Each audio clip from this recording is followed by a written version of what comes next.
Alors bonjour, bonjour un petit peu plus officiel. Bonjour et bienvenue à ce webinaire sur la fluidité de lecture. Donc, je suis vraiment contente de vous rencontrer ce matin, de vous présenter un peu le fruit du travail sur lequel j'ai mis quelques années justement à bâtir ce document-là et autres expériences. Donc, voilà. Alors, le webinaire de ce matin, en fait, ça s'adressait d'abord aux conseillers pédagogiques. Donc, bienvenue à tous les conseillers pédagogiques qui sont ici. Mais je sais qu'il y a des orthopédagogues aussi, dont des anciens collègues que je salue ce matin. Il y a des orthopédagogues qui se sont joints à nous. Donc, il n'y a aucun problème. Ça vous convient aussi. Je pense que vous allez pouvoir retirer des outils de la présentation de ce matin.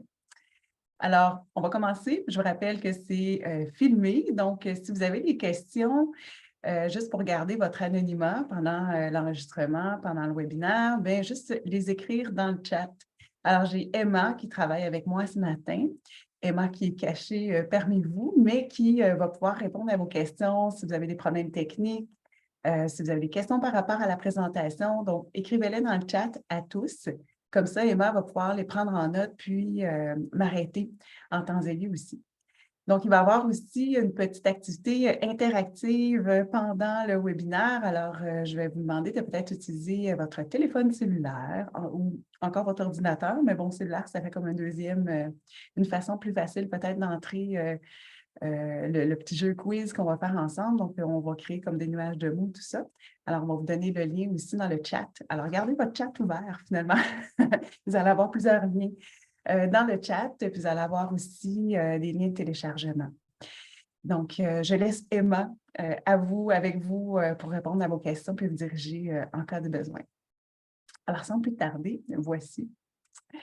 Alors, Futé, c'est une entreprise que j'ai démarrée déjà en 2017, qui se veut, entre autres, des services d'orthopédagogie, mais c'est ça, j'ai envie d'aller beaucoup plus loin dans l'offre de services que je fais.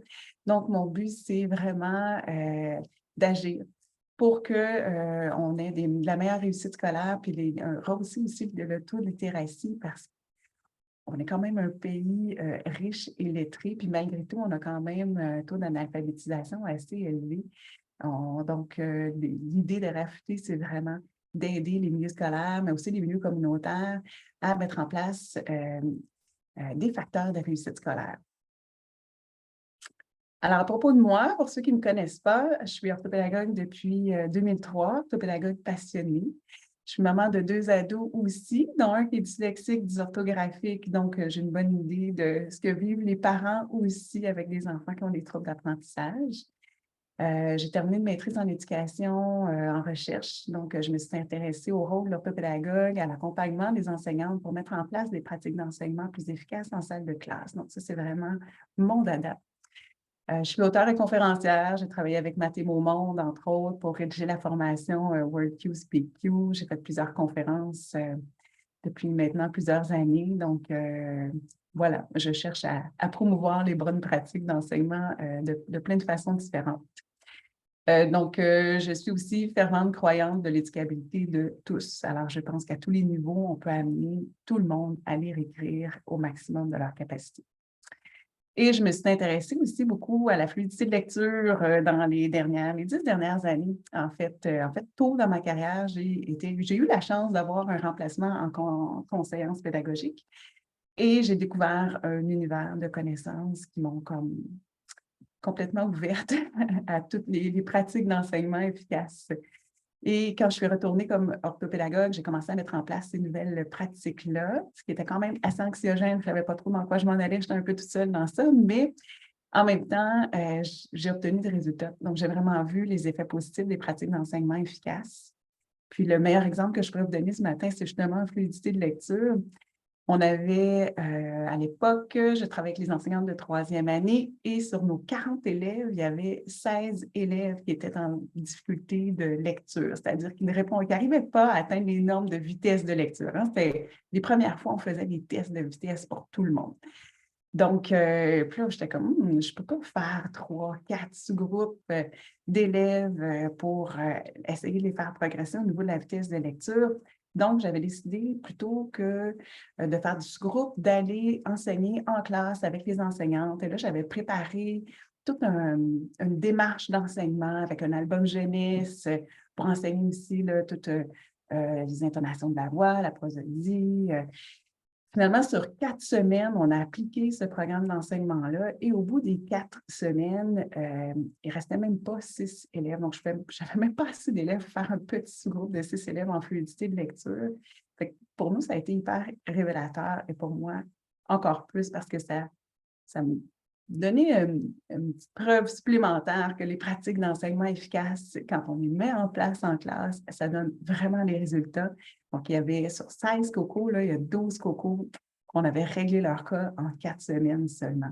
Donc, c'est encore pourquoi j'ai envie de promouvoir les bonnes pratiques d'enseignement efficaces.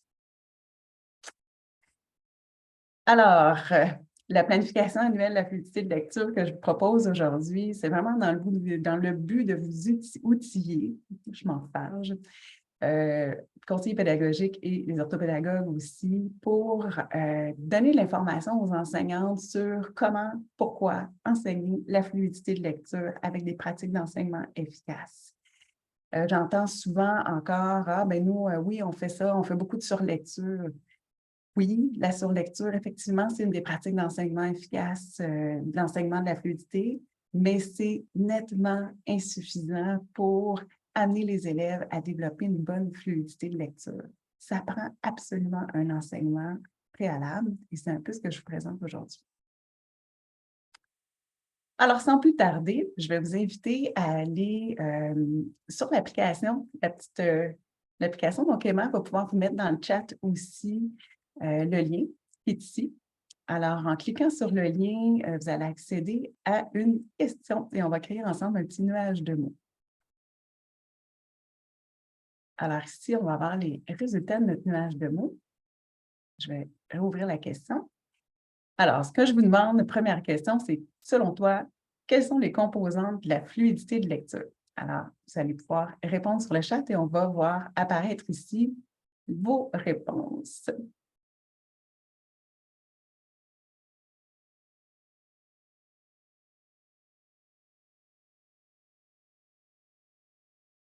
Aisance, on a le premier mot. Reconnaissance, vitesse.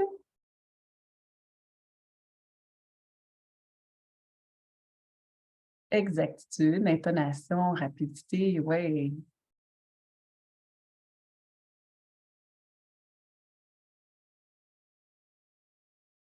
Rythme, prosodie.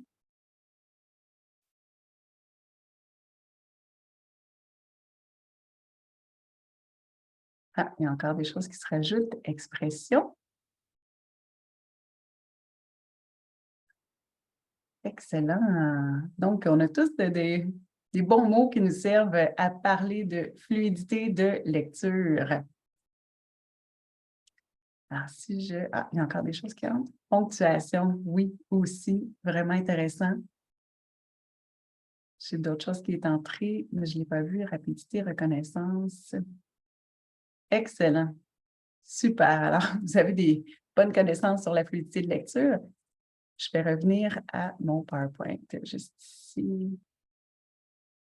J'ai fait une gaffe, hein? Je n'ai pas pesé sur la bonne chose. On retourne à la présentation. Et je vais revenir ici à activer le plein écran, ça va être plus intéressant pour vous. Alors, oui, effectivement, vous l'avez nommé, lire avec fluidité, c'est lire avec vitesse, exactitude et expression. C'est principalement ça. Donc, la vitesse est une des bonnes composantes, mais il y a beaucoup plus que ça. Alors, qu'est-ce que la fluidité de lecture? Je vous cache mon petit titre en haut. Hein? La fluidité de lecture, c'est lire avec vitesse et exactitude. Donc, il faut d'abord maîtriser les correspondances graphophonétiques pour être capable de lire les mots. Hein? Il faut vraiment être capable de décoder. Il faut être capable de lire globalement plusieurs mots connus, les mots auxquels on est fréquemment exposé. Puis, il faut être capable de lire en appliquant les bonnes stratégies d'identification de mots. C'est-à-dire que quand je fais ma lecture, s'il y a un mot que je ne connais pas, bien, il faut que je sois capable d'avoir des différents trucs pour essayer de découvrir mais comment bien lire ce mot-là, mais aussi en connaître la signification. Lire avec fluidité, c'est aussi lire avec prosodie et expression. Alors, la prosodie, ce que c'est les variations de ton, de rythme et d'intonation dans la voix. Donc, quand on parle, on en fait beaucoup de variations de ton, de rythme et d'intonation. Alors, c'est la prosodie. Alors, lire avec prosodie et expression, c'est lire en faisant la liaison aussi entre les mots. C'est lire en mettant la bonne intonation selon la voix, en fonction du signe de ponctuation qui est là. Donc, on va voir qu'il y a toute une relation les uns avec les autres.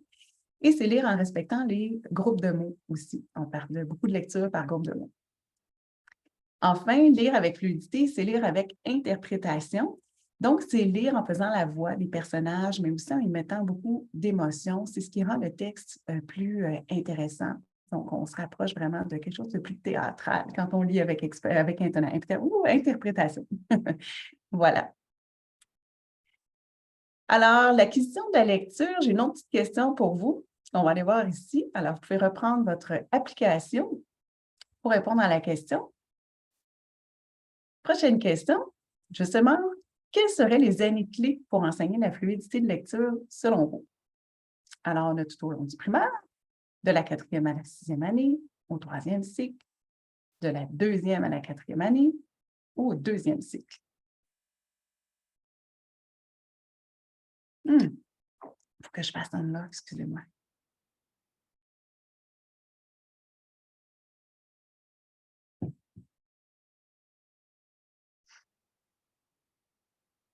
Donc, de la 2e à la 4e, tout au long du primaire.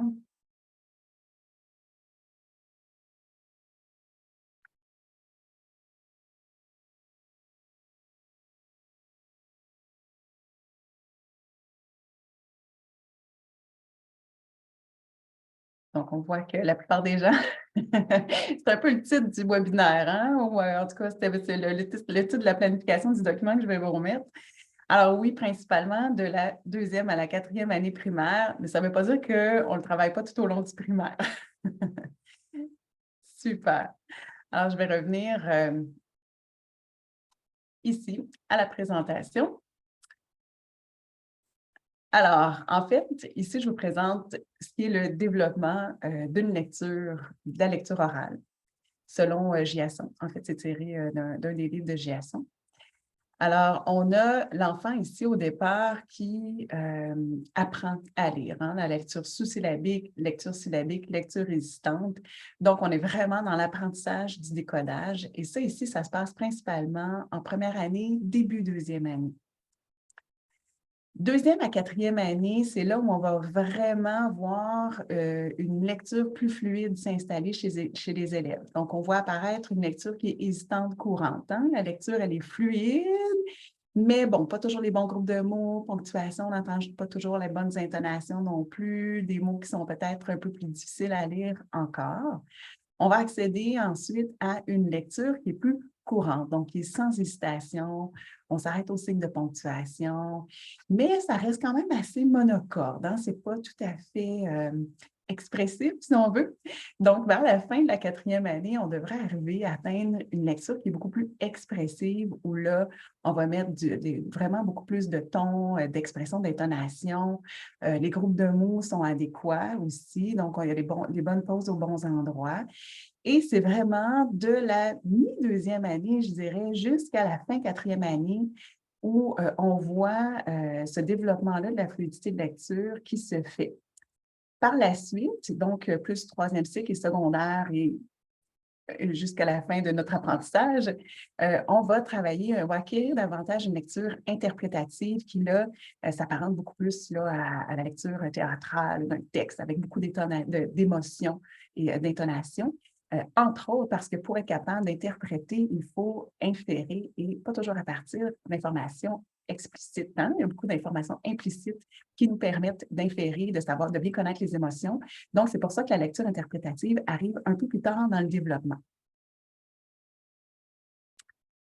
Prochaine question maintenant, la relation orale, lecture, écriture. Alors, je vous retourne à votre petite application. Selon toi, quelle serait la principale relation entre la fluidité, lecture, l'oral et l'écriture? En un mot, là. qu'est-ce qui serait la relation entre la lecture, l'écriture et la fluidité de lecture? L'oral, l'écriture et la fluidité de lecture.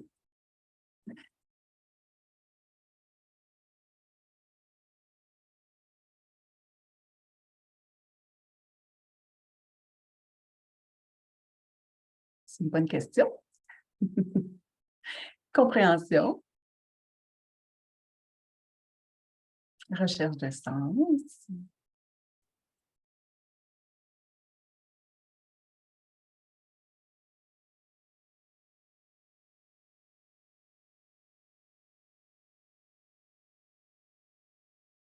Alors, c'est une question qui demande un petit peu plus de réflexion.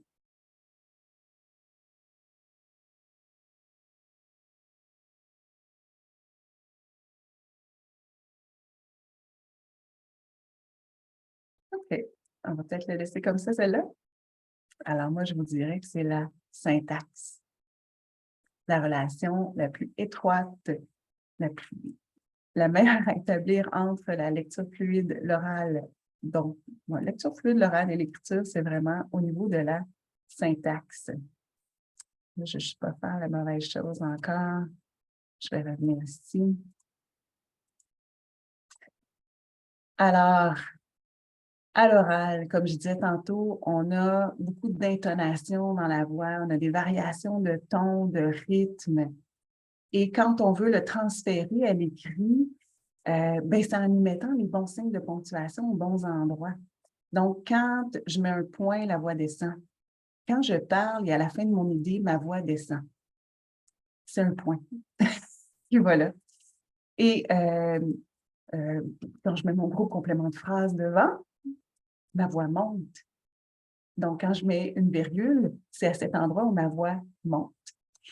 Donc, il y a vraiment une relation étroite entre les signes de ponctuation et les intonations dans ma voix. Les groupes de mots aussi, la lecture par groupe de mots, ce n'est pas des pauses anodines un peu n'importe où dans le texte, ce sont vraiment des pauses là où il y a une intersection entre les différents groupes syntaxiques. Donc, souvent, quand j'ai un groupe du nom qui n'est pas un pronom, là, quand j'ai un groupe sujet, excusez-moi, qui est suffisamment complet, un grand groupe du nom, il va y avoir une pause entre mon groupe sujet et mon groupe prédicat, mais aussi entre mon groupe prédicat et mon groupe complément de phrase. Donc, ce n'est pas anodin, ces pauses-là qu'on fait à l'oral. C'est vraiment induit par les différents groupes syntaxiques, par les signes de ponctuation. Alors, quand moi, je fais la lecture du texte d'un auteur, nécessairement, il y a quelqu'un qui m'a écrit un texte, je dois l'interpréter en fonction des signes de ponctuation qu'il a mis dans le texte, parce que sinon, je peux lire complètement autre chose. Donc, on a déjà tous fait les petits exercices là, de phrases qui sont exactement les mêmes, mais ponctuées différemment. Donc, ils veulent dire autre chose. Donc, si je ne lis pas l'auteur comme il me l'indique avec ses signes de ponctuation, si je ne fais pas la bonne intonation de ma voix en fonction des signes de ponctuation qu'il a mis dans son texte, ça se peut que ma compréhension soit atteinte aussi. Et ça se peut que je sois complètement en dehors de ce que l'auteur veut me dire. Donc, la relation la plus étroite entre l'oral, l'écriture et la lecture fluide, c'est vraiment la syntaxe. Et je dirais avec les dernières années, et je dirais que quand on travaille l'enseignement de la fluidité de lecture, qu'on fait un bon enseignement des intonations de la voix aux différents signes de ponctuation, les enfants à l'écrit appliquent leurs différentes stratégies qu'ils ont appris en lecture, mais pour ponctuer leur texte aussi. Donc, on voit des textes beaucoup plus ponctués, mieux ponctués. Ils vont oser mettre des points de suspension, puis davantage de points d'exclamation aux bons endroits, parce qu'ils sont capables de faire une relation entre l'intonation qu'ils ont dans leur voix à l'oral. Quand ils le traduisent à l'écrit, ils sont capables d'aller mettre ces intonations-là en ajoutant les bons signes de ponctuation. Donc, syntaxe, vraiment, ce qui est à retenir pour ce qui est de la relation orale, lecture-écriture quand on parle de fluidité de lecture. Autre question maintenant, pratique d'enseignement efficace de la fluidité de lecture. Alors, je vous retourne à votre petite application. Autre question. Quelles sont les stratégies d'enseignement efficaces de la fluidité de lecture que vous connaissez? Est-ce que vous êtes capable d'en nommer? Je vais aller ouvrir de 2 minutes pour répondre aux questions.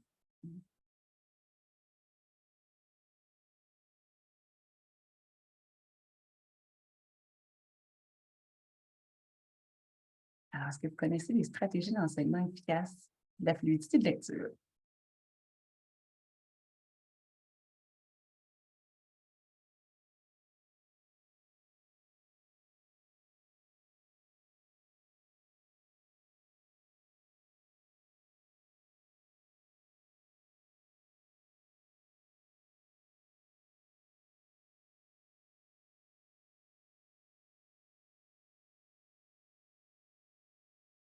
Ah ah, voilà, modelage, enseignement explicite, théâtre de lecture, fréquence,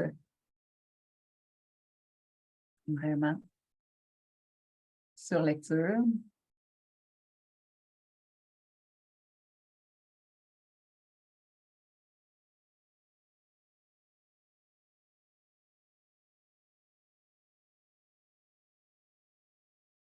La surlecture, c'est sûr que ça en est une bonne stratégie d'enseignement efficace.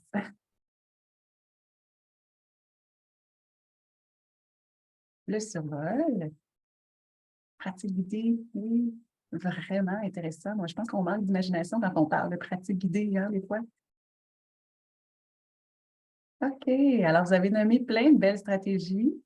Euh, il y en a d'autres qui se rajoutent. Modélisation, ponctuation, modelage, modélisation d'intonation, les fréquences, survol, j'essaie de voir ce que j'ai oublié. Mais du moins, on voit bien hein, l'enseignement explicite, modelage sur lecture qui prennent un peu plus d'importance dans notre nuage de mots. Alors, vous avez tout à fait raison. Alors, pratique d'enseignement efficace, ce que c'est, en fait, vous l'avez nommé, c'est d'aller consolider les connaissances préalables. Donc, ça ne vous donne rien de commencer à enseigner la fluidité de lecture si les élèves ont encore de la difficulté à décoder.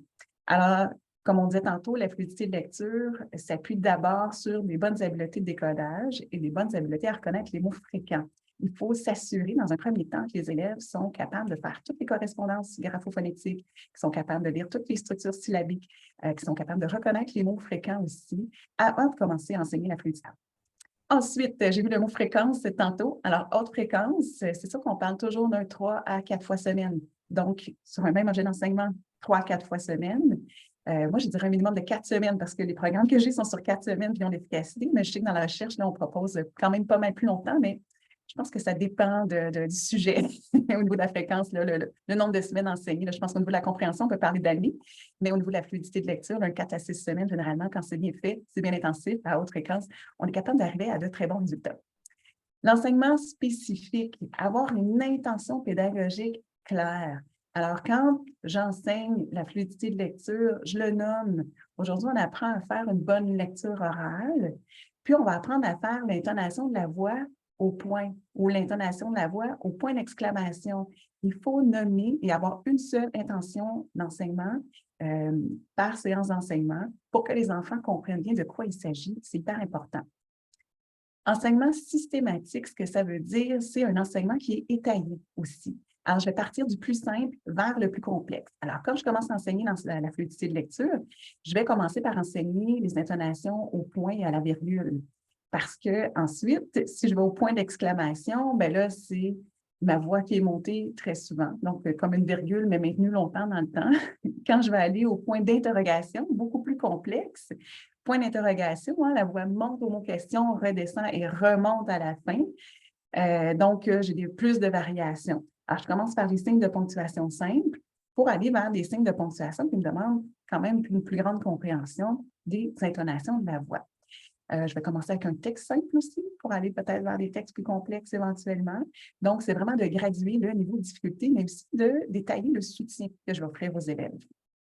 L'enseignement explicite, on ne passe pas à côté. Hein? Donc, enseignement explicite, je vais d'abord modéliser comme un bon lecteur comment faire la bonne intonation. Donc, si je vais modéliser dans mon texte en faisant une lecture orale, ce que fait ma voix quand elle arrive au point. Alors, ma voix descend, je peux descendre le corps pour rajouter un peu de mouvement, exagérer un peu la voix qui descend. Je peux même dessiner aussi des flèches descendantes au-dessus des points dans le texte pour que les enfants puissent avoir un visuel de ce qui se passe quand je rencontre un point. Alors, je vais modéliser cet enseignement-là. Ensuite, je vais étayer le soutien. Et là, c'est intéressant puisqu'on peut utiliser différentes formules de lecture répétée, de lecture en classe, principalement d'abord, où là, l'enseignante ou un bon élève, un bon lecteur peut se donner un modèle finalement. Et on invite les enfants à répéter les différentes intonations de la voix qui sont enseignées. Donc, il y a un modèle de lecteur, les élèves répètent lecture en écho, qu'on appelle. D'ailleurs, Emma, si vous allez, va pouvoir vous mettre dans le chat le petit document, les 12 formules de lecture répétées. Donc, c'est des activités sur lecture qui sont soit en classe, soit en sous-groupe. Donc, Emma va pouvoir vous mettre le lien dans le chat si jamais ça vous intéresse d'aller télécharger cet outil-là qui est gratuit sur mon site. Puis, vous allez avoir là, 12 formules différentes pour travailler la lecture répétée. Puis, c'est indiqué aussi dans le document si c'est une lecture qui offre beaucoup de modélisation, pratique guidée, pratique autonome, enseignement réciproque. Donc, ça vous aide un petit peu à situer finalement, étayer la modélisation, étayer le soutien que vous allez offrir à vos élèves en utilisant différentes formules de lecture répétées. Donc, enseignement explicite, on fait une modélisation. Ensuite, on fait une pratique guidée. Donc, je demeure quand même, moi, comme enseignante ou un bon lecteur, peut demeurer quand même un modèle pour accompagner les élèves à faire la bonne chose, mais je les mets en pratique, je les mets en action. Et là, ce qui est important, c'est aussi de leur donner de la rétroaction quand ils sont en action. Donner une rétroaction constructive, à savoir, mais je vais revenir parce que c'est mon prochain point dans le fond. Je vais donner de la rétroaction pendant la pratique guidée. Si j'ai des élèves qui montrent plus de difficultés, mais je vais être plus présente auprès de ces élèves-là. Je vais me donner plus en modèle, je vais donner plus de rétroaction aussi pour mieux guider les élèves sur l'objectif de l'apprentissage. Et enfin, je vais aller vers une pratique qui est plus autonome. Donc là, je vais pouvoir demander aux élèves de lire un texte, mais oralement. Mais je peux le faire en groupe classe, hein. Je peux faire lire certains élèves à tour de rôle oralement, puis moi être capable de juger, évaluer, est-ce qu'il est capable de faire une bonne ponctuation dans sa pratique autonome. Je peux avoir mes élèves en plus grande difficulté, je peux travailler avec eux, les faire lire individuellement, petits groupes, ou pour être capable de faire un meilleur suivi du développement de leur fluidité de lecture aussi. Donc, ce n'est pas nécessaire que ce soit toujours en individuel. Il y a différentes façons de pouvoir juger du développement de la fluidité de lecture des élèves. Donc, ce qui est de l'enseignement explicite, modélisation, pratique guidée par différentes formules de lecture, mais aussi l'enseignement réciproque et pratique autonome où là, je suis à mesure de juger si l'élève est capable de faire une bonne lecture orale ou non.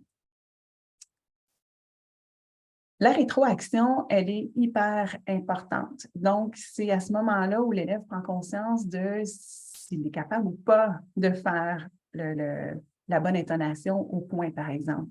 Donc, la rétroaction, c'est vraiment dire à l'élève, ben ça, tu as été capable de bien le faire, j'ai entendu ta voix descendre ici, mais à partir de la 3e ligne, là, oups, j'entendais plus tes points. C'est important que ta voix descende, puis que quand tu vois le point, que tu prennes le temps de descendre la voix. Puis on va le refaire ensemble, on va le reprendre. Alors là, on peut faire une lecture, une phrase à la fois, donner un modèle, demander à l'élève de relire la phrase, mais vraiment de lui donner de la rétroaction pour qu'il sache.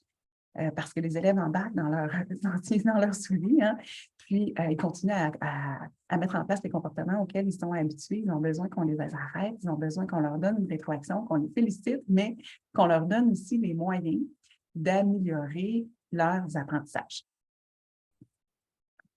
Lecture répétée, donc comme je disais tantôt, c'est effectivement une très bonne stratégie d'enseignement. Il faut absolument faire de la surlecture pour que les élèves développent leurs habiletés en lecture.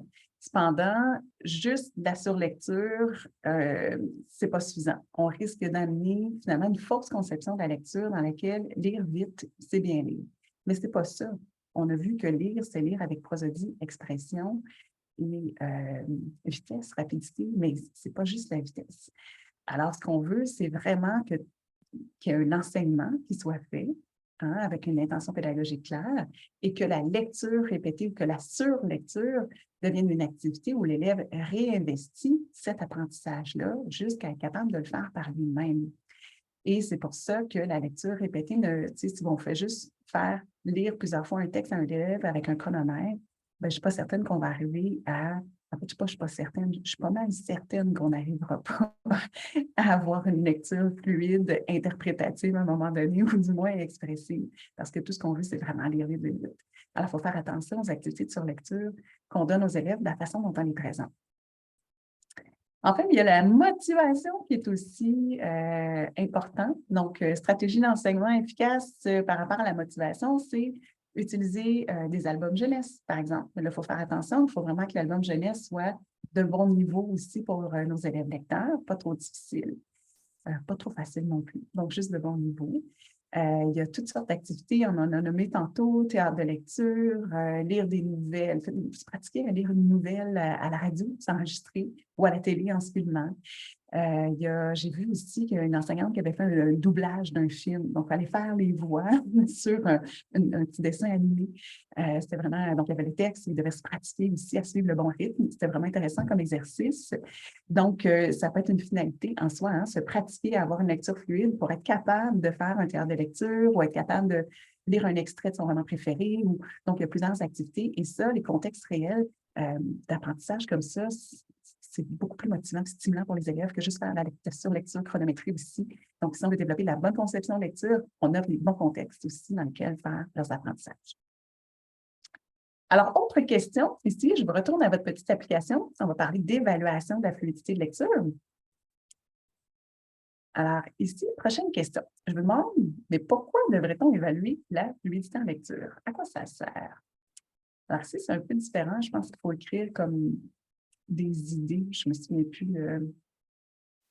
du visuel exact, là, mais je vous invite à écrire vos idées sur pourquoi on devrait évaluer la fluidité de lecture.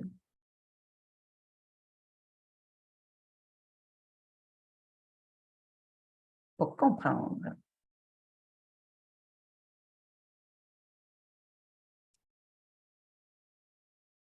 Plusieurs méprises entraînent un pré-compréhension. Ouais.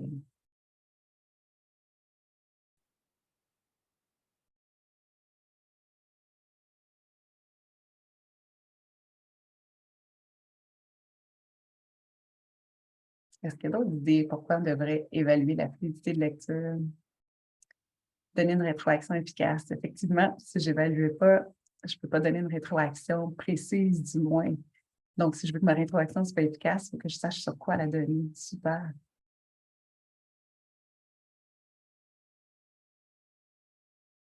Est-ce qu'on a d'autres idées?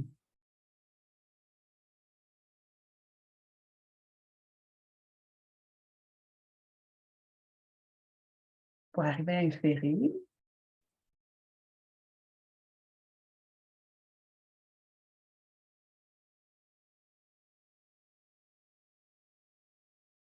je vais donner encore quelques secondes, voir s'il y a d'autres idées.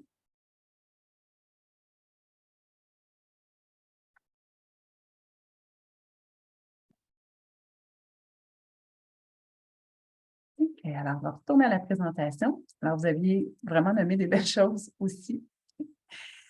Alors, quand on parle d'évaluer la fluidité de lecture, c'est sûr que si on veut apprendre à connaître, mais quel est le niveau des élèves en termes de vitesse, de prosodie et d'exactitude et d'expression aussi.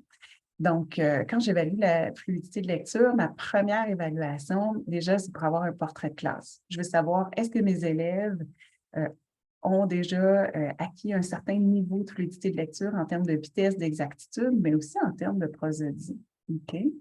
Quand j'ai fait une première évaluation, je la fais généralement avant mon enseignement de la fluidité de lecture, parce que là, ça me permet de savoir un peu où en sont mes élèves, mais ça va me permettre aussi, ces résultats-là, de jumeler les élèves ensemble pour faire les différentes activités de surlecture. Par exemple, si je veux faire une lecture chronométrée, ce qui n'est pas mauvais en soi, hein, je ne dis pas de ne pas en faire, mais de le faire avec modération. Alors, si je décide de faire une lecture chronométrée, bien, je vais jumeler ensemble des élèves qui ont des niveaux de lecture semblables. Je ne veux pas avoir un élève qui a une lecture très faible avec un élève qui a une lecture très fluide, parce que là, les écarts sont trop grands. Puis, bien, l'estime de soi de mon élève plus faible peut en prendre un coup.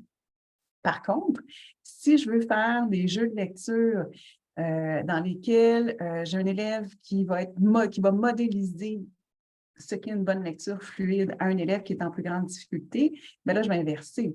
Donc, je vais mettre un élève plus faible avec un élève qui a une lecture plus fluide parce qu'il va avoir un bon modèle, puis le bon modèle va être en mesure de lui donner aussi une rétroaction constructive à cet élève-là qui est en plus grande difficulté.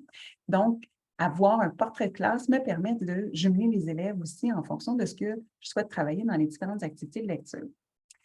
Puis évidemment, mais ça me permet de prévoir, moi, comme enseignante, de donner du soutien, un peu plus de soutien, un peu plus de modèles et de rétroaction aux élèves qui ont une lecture moins fluide. Donc, je sais que ces élèves-là, je vais peut-être les regrouper ensemble en sous-groupe pour travailler avec eux, donner plus de modèles, pendant que les autres élèves vont vont faire des jeux de lecture en équipe. Donc, la première évaluation me sert vraiment de prendre un portrait puis de réfléchir à mon jumelage d'élèves et au soutien que je vais leur donner.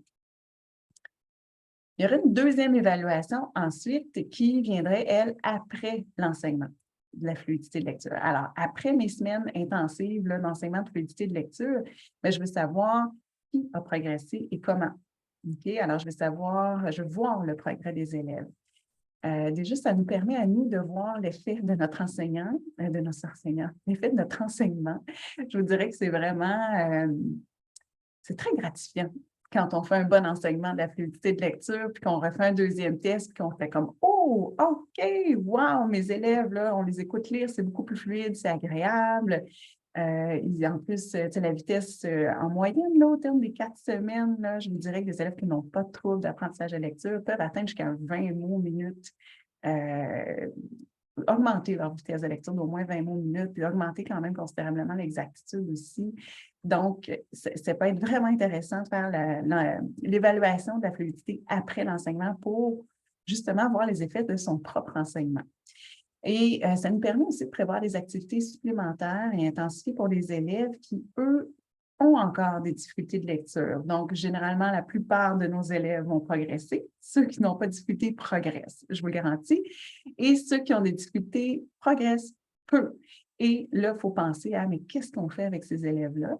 Mais un bon enseignement de la fluidité de lecture permet de créer un écart entre ces élèves-là et de vraiment cibler les élèves qui ont des difficultés plus marquées, plus importantes, voire même peut-être un trouble. Et là, ça réduit le nombre d'élèves aussi à référer au service d'orthopédagogie, puis ça devient vraiment intéressant d'agir sur ces élèves-là en équipe. Et évidemment, on propose une troisième évaluation dans l'année, donc souvent vers la fin de l'année, pour s'assurer que les élèves ont continué de progresser, que les apprentissages sont bien installés et que la vitesse, la fluidité de lecture continue à progresser dans le temps. Alors, une troisième évaluation dans l'année, ça nous permet un petit peu de faire ça. Mais je dirais que minimalement, une évaluation avant l'enseignement et après l'enseignement de la fluidité de lecture, c'est vraiment un minimum et ça donne des données pertinentes avec lesquelles de réfléchir, enseignante, orthopédagogue, direction, vraiment, ça donne beaucoup d'informations sur les élèves. Alors, écoutez, faites vos évaluations. L'évaluation de la fluidité de lecture, et donc, il y a 3 portraits d'élèves qui vont nous inquiéter suite à l'évaluation. Puis, je dois vous dire aussi, attention, hein, avec, je l'ai-tu mis ici? Ouais, c'est ça. Je l'ai mis ici. OK? Ici, c'est les vitesses de lecture normées, donc qui ont été tirées d'outils standardisés en moyenne. Donc, il y a 2 tests, celui de Boyer puis un de Desrochers, qui était l'outil des CSS des Bois-Francs. Donc, on voit quand même que les vitesses de lecture se ressemblent d'une année à l'autre. Bon, ici, débit moyen 110, ici 90, quatrième année 135. Ah, OK, non, ça, c'est les débits moyens, excusez, puis le faible débit en bas. Je m'excuse. Alors, quatrième année, un débit moyen, c'est Boyer, lui, arrive à un résultat de 110 mots minutes. Desrochers arrive à un résultat de 135 mots minutes. Il y a quand même un écart de 25 mots par minute. Élèves en difficulté, on parle d'un débit de moins de 90 mots minutes et moins de 93 mots minutes. Donc, ici, l'écart est moins grand. Alors, il faut faire attention quand on prend des échelles d'évaluation comme ça, de la fluidité de lecture, de la vitesse, en fait, parce que ce sont des tests standardisés. C'est-à-dire qu'ils ont un texte, un même texte, qui est passé en septembre, 3e année. Et ces données-là, c'est les données pour ce texte-là, pour des élèves de 3e année au mois de septembre. Alors, si vous utilisez un autre texte, ou même ce même texte-là, mais au mois de janvier, les données ne seront plus les mêmes. Alors, ce sont des indicateurs, les vitesses de lecture. Ce ne sont pas une science infuse, à moins de suivre vraiment les outils standardisés et prendre le texte de septembre pour les élèves de 3e année. Là, vous allez avoir les vraies normes auxquelles vous référez. Sinon, ce sont vraiment des indicateurs qui vous disent, OK, oui, je pense que c'est un peu faible, un peu fort, mais bon. Donc, on ne peut pas dire c'est 110 mots minutes en fin 4e année. Okay? C'est vraiment, il faut jouer avec ça. Puis, évidemment, si vous utilisez des textes différemment de l'école d'à côté, des textes différents, le niveau de difficulté des textes sont aussi différents. Donc, vos résultats, vos moyennes de vitesse de lecture vont varier d'une école à l'autre si les textes ne sont pas les mêmes. Alors, comme je disais, ce sont vraiment des indicateurs, il faut faire attention, puis vraiment y aller avec, généralement, y aller avec son gros bon sens, mais c'est sûr qu'en fin 4e année, généralement, un texte qui est bien dosé, on devrait être capable de lire en moyenne un 110 mots minutes sans problème. J'ai des élèves de deuxième année qui sont capables de lire à ces vitesses-là. Donc, n'hésitez pas à aller regarder les vitesses de lecture qui sont issues d'outils standardisés, mais d'avoir une petite réflexion par rapport à ça aussi. L'évaluation de la fluidité lecture, comme je disais, il y a 3 types d'élèves qui vont nous inquiéter. C'est sûr qu'il y a l'élève qui n'a pas de bons résultats en lecture, puis dont la vitesse et le niveau d'exactitude sont aussi très faibles. Donc, cet élève-là, s'il ne réussit pas en lecture dans ses tests et que la vitesse est très faible, bien là, rapidement, il faut réfléchir à intensifier les interventions, puis à mettre en place aussi des mesures d'adaptation pour que cet élève-là accède au sens du texte. Pourquoi? Pour qu'il puisse développer des stratégies de compréhension. Si un élève progresse et qu'il n'a jamais accès au sens du texte, il ne peut pas développer ses stratégies de compréhension. Alors, quand on met les mesures d'adaptation en 6e année, par exemple, bien, il y a eu plusieurs années où il n'a pas été en mesure de développer ses stratégies. Alors, moi, je suis de l'école qui, plus tôt on met des bons outils en place, plus on va être capable de faire développer différentes compétences en lecture chez cet élève-là qui est en difficulté au niveau du décodage. Donc, pour moi, c'est important d'intervenir tôt et rapidement. Un autre élève qui va nous inquiéter, c'est un élève qui obtient, oui, des bons résultats en lecture, ça va super bien, 80, ouais, bravo, mais la vitesse de lecture est extrêmement faible. Ce qu'il faut savoir, c'est que les élèves qui sont d'excellents compensateurs, donc ils ont développé toutes sortes de stratégies pour être capables de très bien répondre aux questions, mais la compréhension n'est pas nécessairement là parce qu'ils n'arrivent pas à accéder au sens du texte non plus. Alors, quand un élève, même si un élève a des bons résultats en lecture, mais si sa vitesse de lecture et son taux d'exactitude sont faibles, bien moi, je vais prendre cet élève-là dans mon service d'orthopédagogie, puis je vais m'assurer du moins de son bon développement de la fluidité de lecture parce que rendu en 5e, 6e année, les textes sont plus longs, plus complexes. Et peut-être qu'à un moment donné, les stratégies compensatoires qui étaient super efficaces en 2e année ne le sont plus en 6e année. Et là, on va voir apparaître un élève qui est en difficulté de lecture et parce qu'il n'a pas eu accès au sens du texte pendant plusieurs années, n'aura pas lui non plus développé toutes les stratégies de compréhension nécessaires pour comprendre un texte. Alors, plus on agit tôt, mieux c'est.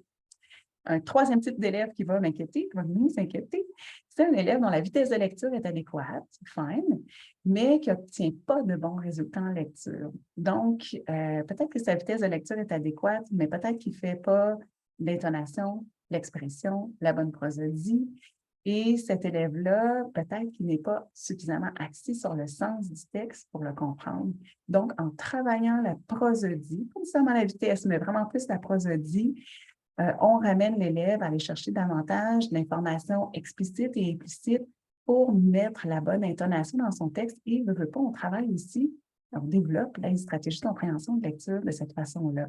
On travaille les groupes syntaxiques aussi, l'analyse de phrases peut aider à la compréhension.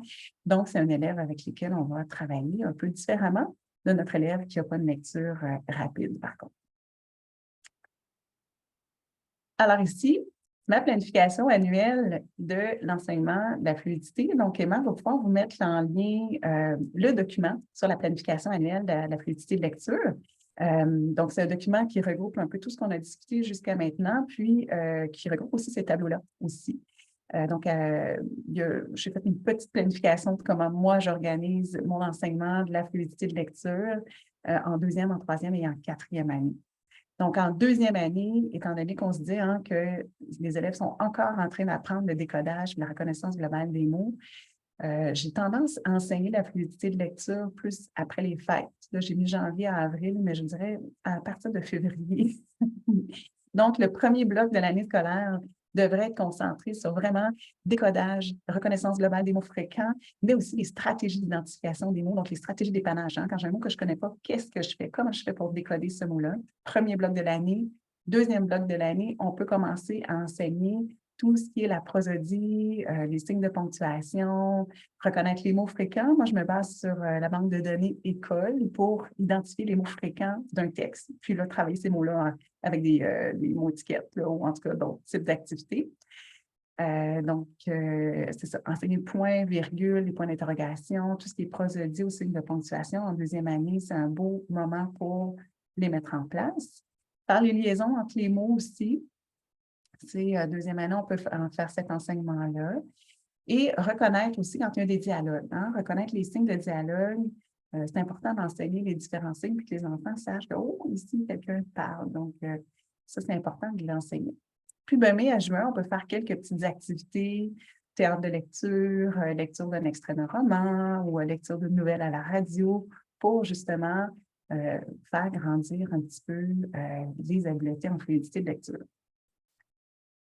En troisième année, par contre, là, septembre, moi, je suggère fortement de refaire un petit tour sur le décodage, donc sur toutes les correspondances graphophonétiques. Troisième année, plusieurs élèves, après l'été, ont encore besoin de se faire rappeler un petit peu les correspondances graphophonétiques, reconnaissance des mots fréquents, mais surtout les stratégies d'identification des mots, ça, c'est vraiment, vraiment à travailler.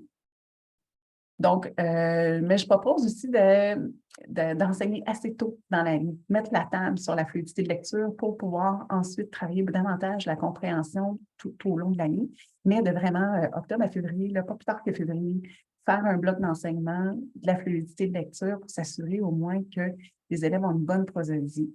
Donc, encore une fois, tout ce qui est les points, signes de ponctuation, reconnaître les mots fréquents avec la base de données école, ça c'est super intéressant.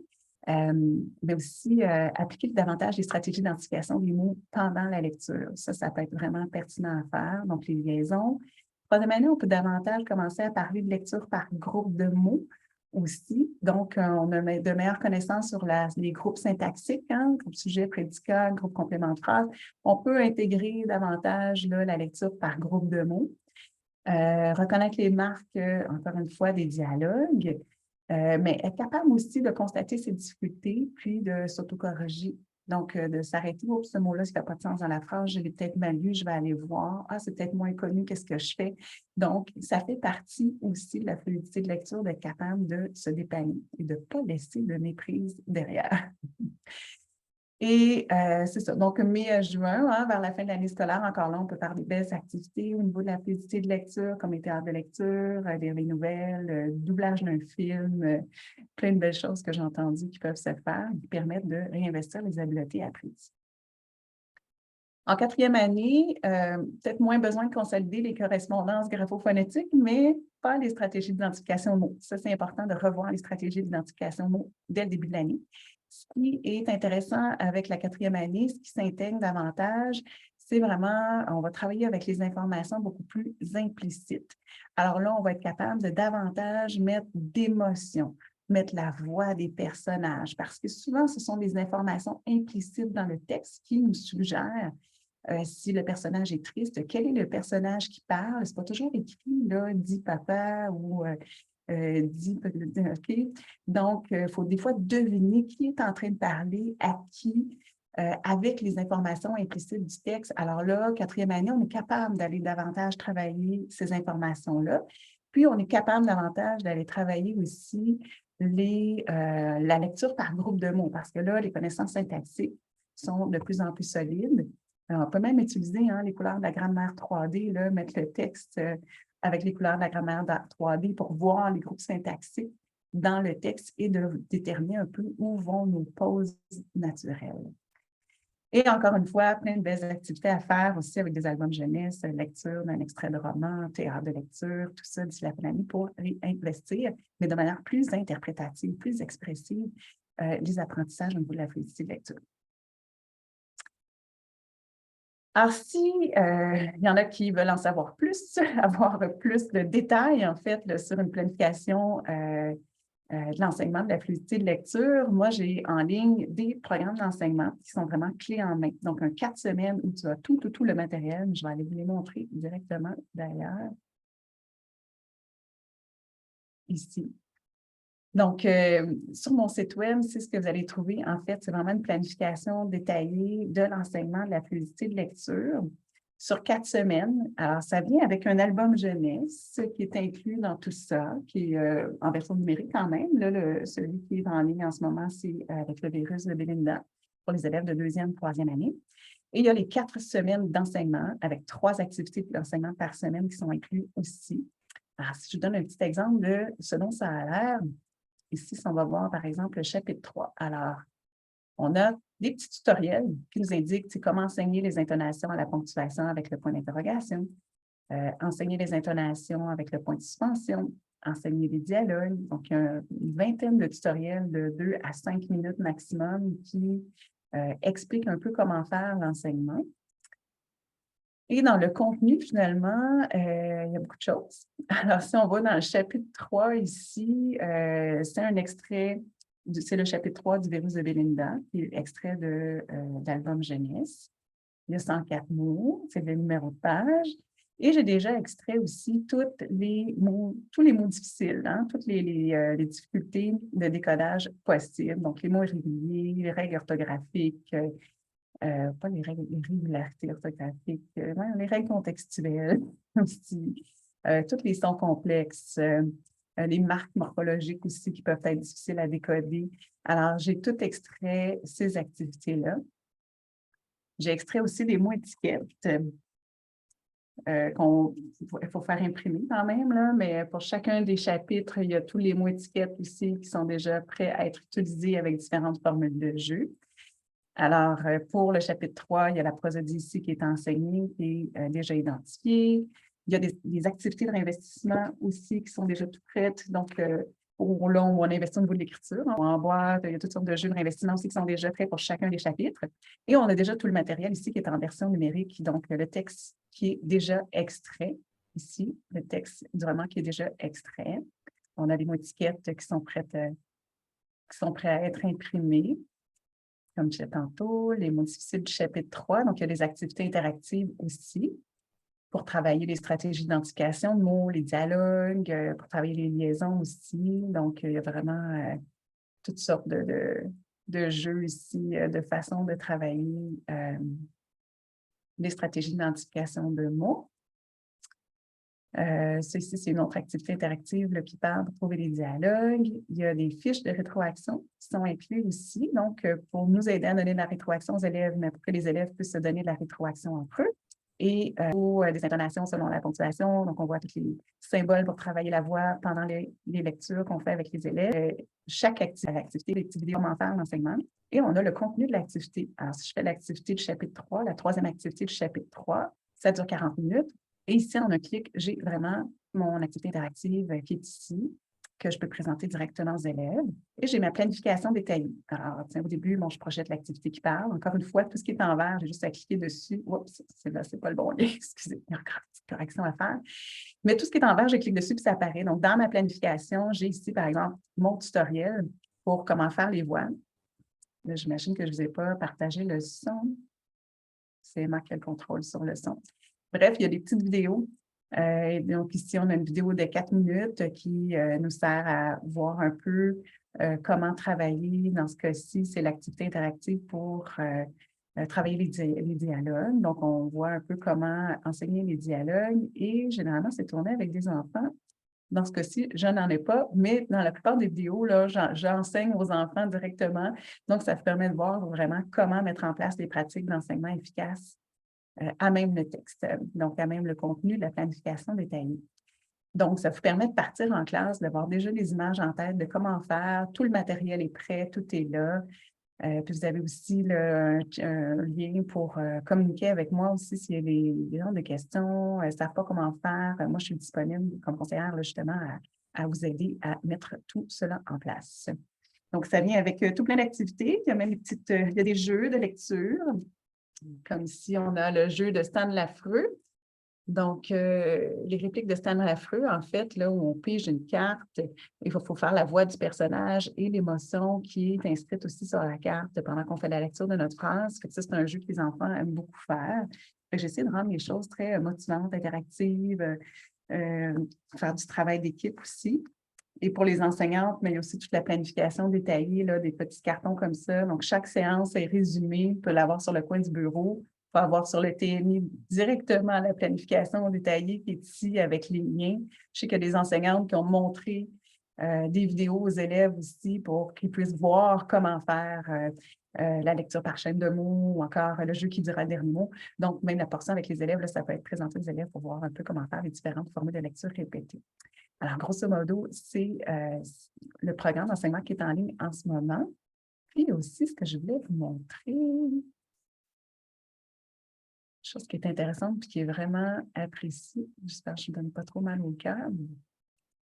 Dans le contenu, en fait, il y a toutes les vidéos aussi pour se préparer à enseigner la fluidité de lecture. Il y a quand même une vingtaine de petits tutoriels, c'est vraiment donc avant même de commencer l'enseignement, on peut savoir impression couleur, recto, une copie par élève. Donc là, on a les textes ici de 4 chapitres qui sont travaillés, les activités interactives. Il y a des nouveaux textes qui vont être ajoutés parce qu'on a aussi travaillé les textes avec l'impression syllabique, là, donc les syllabes en couleur pour nos élèves en difficulté. Donc, je trouvais que c'était comme un ajout intéressant. Fait qu'il y a des petites choses qui vont se rajouter ici. Mais du moins, tout le matériel est prêt à être imprimé. Donc, les fiches de rétroaction, c'est 4 à 5 copies par élève, recto verso, mots étiquette, une copie par diade, imprimé recto verso, idéalement plastifié pour les garder plusieurs années. C'est sûr que la première année, il y a un petit peu d'impression à faire, mais après ça, une fois que c'est fait, c'est pas mal tout intégré. Alors, il y a tout le matériel ici qui est disponible pour vous. Alors, Emma, je ne sais pas s'il y avait des questions auxquelles je pourrais peut-être répondre. Oui, il y avait une question de Geneviève. En fait, je lui ai dit qu'on lui répondrait, mais voici. Est-ce que c'est la même chose, débit moyen et vitesse de lecture? Est-ce que les méprises se sont retirées dans les indicateurs de Boyer ou de Desrochers? Oui, OK. Toute la question d'analyse, là, j'essaie de juste remettre mon PowerPoint parce que je vois que les gens sont... les noms sont là, puis je voulais garder quand même votre confidentialité. Alors, oui, tout ce qui est toute la question d'analyse des méprises, en fait, comment on calcule la vitesse de lecture quand l'élève fait des méprises, c'est simple. Si l'élève corrige le mot, on ne le calcule pas comme une méprise parce que ça apparaît dans le calcul de la vitesse de lecture. Donc, on va calculer une méprise quand l'élève n'a pas été en mesure de corriger le mot ou il est carrément passé tout droit. Là, je marque une méprise. Si l'élève s'est arrêté puis a corrigé le mot, le temps roule pendant ce temps-là, donc ça apparaît sur sa vitesse de lecture. Et s'il a mis une bonne stratégie d'identification en place, je ne le calcule pas comme une méprise. Par contre, je vais annoter l'erreur qu'il a fait. Puis, ça, c'est une petite note que je vais utiliser là, à l'analyse pour savoir quel type de difficulté il fait et quel genre d'intervention je vais faire auprès de cet élève-là. Je ne sais pas, Geneviève, si ça répond à ta question.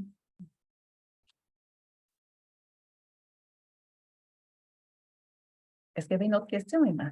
Oui, il y avait une autre question. Toutes ces activités dans le but de pallier en classe, attends, excuse-moi, pour que l'enseignant le fasse ou pour que l'orthopédagogue? Oui et non. 3 petits points. L'idée des programmes d'enseignement et de la planification annuelle de l'enseignement, c'est vraiment des interventions de palier 1.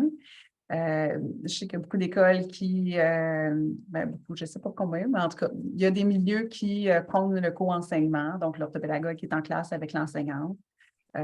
Donc, ça peut être fait en collaboration dans la classe. Je pense que l'enseignante, en principe, est capable de mener peut-être une première année, le faire à 2, c'est plus sécurisant, mais éventuellement, une enseignante est capable de mener un enseignement efficace de la fluidité de lecture. Puis après, l'orthopédagogue prend sous groupe les élèves qui montrent encore un écart important et qui n'ont pas fait les apprentissages qui étaient ciblés par l'enseignement. Mais ça varie vraiment d'un milieu à l'autre, d'une enseignante à l'autre, de ses besoins d'accompagnement, des enseignantes qui partent toutes seules avec le programme, qui sont à l'aise, d'autres qui veulent être accompagnées au moins une première année. C'est sûr que dans nos programmes, nous, en ligne, il y a un accompagnement qui est offert. Il y a aussi un groupe où il y a des échanges. Il y a une communauté de pratique aussi qui est en ligne pour les enseignantes qui expérimentent le programme. Puis moi, je suis là aussi comme conseillère pour être capable de répondre à leurs questions. Mais après ma base, c'est vraiment un programme de palier 1. Je sais qu'il y a des orthopédagogues qui l'utilisent en palier 2. Mais personnellement, moi, je trouve ça moins efficace parce qu'on est déjà sur des élèves qui ont peut-être des possibles troubles et difficultés. Puis, je ne pense pas qu'en palier 2, on va travailler nécessairement la fluidité de lecture. En palier 2, je vais travailler les stratégies d'identification de mots, je vais travailler les correspondances graphophonetiques, la reconnaissance des mots globales. Il faut aller beaucoup plus spécifique. Hein? Palier 2, c'est intensification, spécification, des interventions, fluidité de lecture. Moi, je trouve que c'est vraiment une activité de palier 1. Ensuite, encore Geneviève, je voulais surtout savoir, pardon, elle revient sur sa première question. Je voulais surtout savoir s'il y avait une différence entre vitesse de lecture et débit moyen en lien avec taux d'exactitude. Ah, ben non, vitesse de lecture, en fait, le débit moyen, c'est la vitesse de lecture moyenne. C'est ce que ça dit. Donc, en moyenne, les élèves en fin quatrième année devraient atteindre un 110 mots minute, par exemple. Donc, j'espère que ça répond à la question Geneviève. Oh, attends, elle dit OK, merci. Donc, je pense qu'on a fait le tour pour Geneviève. De mon côté, j'ai mis les liens nécessaires. J'ai aussi mis le site web de Geneviève ainsi que le courriel si vous avez des questions. Puis, l'enregistrement et le PDF de la présentation là, vous sera envoyé au courant de la journée sans faute. Parfait. Alors, si Emma, tu as mis le lien aussi vers le PDF.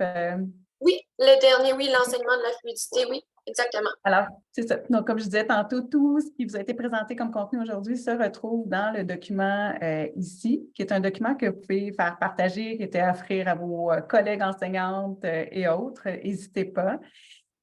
Si jamais c'est un document qui est récent, que je viens de finir de travailler dessus. Alors, si vous voyez des coquilles ou autre chose, n'hésitez pas à m'en faire part. Puis, c'est ça. Simplement, à la fin, là, il me reste encore un album jeunesse à juste se valider comme quoi je peux avoir les droits d'accès avec l'édition La Courte Échelle. Donc, en tout cas, à la fin, je sais pas, je peux descendre rapidement. Je suis désolée, je me donne mal au cœur encore une fois. Donc, vous voyez, c'est vraiment le contenu qu'on a vu aujourd'hui. Donc, à la fin ici, là, donc, j'ai le virus de Belinda qui va être mon programme d'enseignement troisième année. Deuxième année, ça va être Albertine Petit Brin d'Amour avec ses choux de Bruxelles.